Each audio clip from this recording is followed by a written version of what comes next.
తెలంగాణలో ఒకేసారి రెండు షాక్లు. ఒకవైపు విద్యుత్, మరోవైపు ఆర్టీసీ ఛార్జీల పెంపునకు గ్రీన్ సిగ్నల్ ఇచ్చారు సీఎం కేసీఆర్. ఈ రోజు తుది నిర్ణయాన్ని ప్రకటించనుంది ప్రభుత్వం. 100 యూనిట్ల లోపు గృహ వినియోగదారులకు ఛార్జీల పెంపు లేదని ప్రకటించిన ముఖ్యమంత్రి 30 కిలోమీటర్ల లోపు పల్లె వెలుగు బస్సుపై ₹1 మాత్రమే పెంచాలని ఆదేశించారు.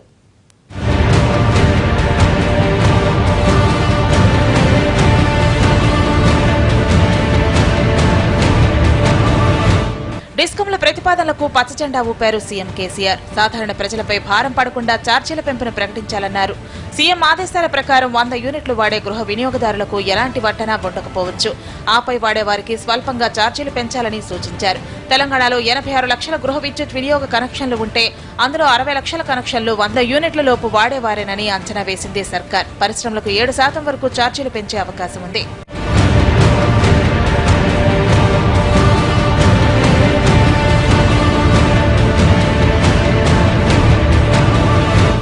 ఆర్టీసీ ఛార్జీల పెంపుపై కూడా సీఎం కేసీఆర్ గ్రీన్ సిగ్నల్ ఇచ్చారు. సామాన్య ప్రయాణికులపై భారం పడకుండా ఛార్జీలను పెంచాలని సూచించారు. పల్లె వెలుగు బస్సుపై 30 కిలోమీటర్లు ప్రయాణించే వారిపై ₹1 మాత్రమే పెంచాలని ఆదేశించారు. 30 కిలోమీటర్ల పైన ఎంత దూరం ప్రయాణించినా ₹2 పెంపు ఉండాలని సూచించారు.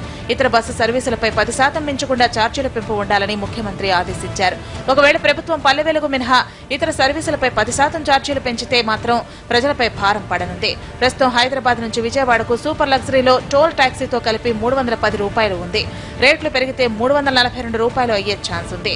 గరుడ బస్సు అయితే ప్రస్తుతం ₹450 ఉండగా ₹500కు చేరుతుంది. ఇక కరీంనగర్ వెళ్లాలంటే ప్రస్తుతం సూపర్ లగ్జరీ ₹180 ఉంది. 10% రేటు పెరిగితే 200 అవుతుంది.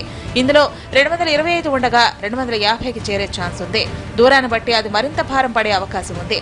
దీంతో దూర ప్రాంత ప్రయాణాలు చేసేవారు తెలంగాణ ఆర్టీసీ బస్సా, ఏపీఎస్ ఆర్టీసీ బస్సా అని ఆలోచించుకోవాల్సి రావచ్చు.